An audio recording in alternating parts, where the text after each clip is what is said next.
Cinema అయితే చాలా బాగుందండి. సీరియస్లీ సింపుల్ గా చెప్పాలంటే ఒక మంచి సినిమా చూసిన ఫీల్ కలిగింది.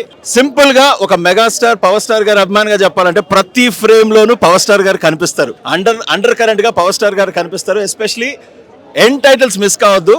ఎండ్ టైటిల్స్ లో ఒక ప్రమాణ స్వీకారం ఫ్రేమ్ ఉంటుంది. ఆ ఫ్రేమ్ లో ఖచ్చితంగా మీరు మనసులో అయితే పవర్ స్టార్ గారిని ఖచ్చితంగా ఊహించుకుంటారు ప్రతి చోట. So obviously as a power star fan, as a Chiranjeevi గారి ఫ్యాన్, ఆబ్వియస్లీ రఫ్ ఆడించేశారు రామ్ చరణ్ గారు. యాక్టింగ్ మాత్రం too good and especially emotions మాత్రం out of this world. Ram Charan భయ్య, వీ లవ్ యూ.